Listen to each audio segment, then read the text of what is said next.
22,000 રૂપિયાની ઉઘરાણી માટે યુવકને આખી રાત ઓફિસમાં ગોંધી રાખી માર મારનારા વ્યાજખોરોને પોલીસે ઝડપી લીધા છે, જેમાં 2.5 મહિના પહેલા ફરિયાદી યુવકે રૂપિયાની જરૂર પડતા અર્જુન ગુર્જર પાસેથી પૈસા લીધા હતા। ત્યારે આરોપીઓએ માત્ર 22,000ની ઉઘરાણી માટે યુવકને આખી રાત ઓફિસમાં ગોંધી રાખી લાફાવાળી કરી હતી અને પટ્ટા વડે માર માર્યો હતો, જેમાં યુવકના 2 દાંત પણ તૂટી ગયા હતા। આ અંગે પોલીસને જાણ થતાં પોલીસે ગુનો નોંધી તમામ આરોપીની ધરપકડ કરી છે।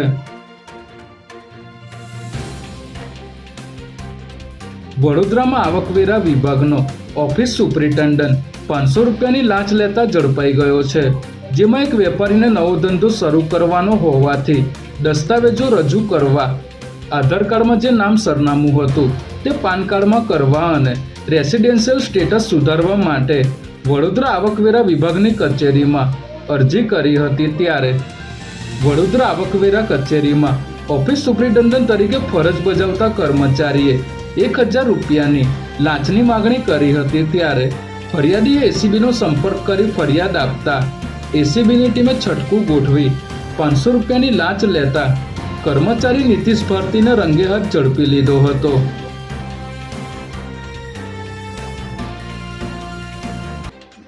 અમદાવાદ શહેરમાં બાંગ્લાદેશી ઘૂસણખોરોના સૌથી મોટા અડ્ડા સમાન ચંડોળા તળાવ પર ગેરકાયદેસર કરવામાં આવેલા દબાણો પર આજે વહેલી સવારથી બુલડોઝર ચલાવવામાં આવી રહ્યું છે, જેને પગલે રાજ્યના ડીજીપી વિકાસ સહાય, અમદાવાદ શહેર પોલીસ કમિશનર GS મલિક સહિતના અધિકારીઓ આ કામગીરીનું નિરીક્ષણ કરવા અહીં પહોંચ્યા હતા। ત્યારે આ કામગીરી પર સ્ટે મૂકવા માટે 18 જેટલા સ્થાનિકો દ્વારા હાઈકોર્ટમાં અરજી કરવામાં આવી હતી, પરંતુ હાઈકોર્ટે સુનાવણી બાદ આ અરજીને ફગાવી ડિમોલિશનની કામગીરીને લીલી ઝંડી આપી હતી।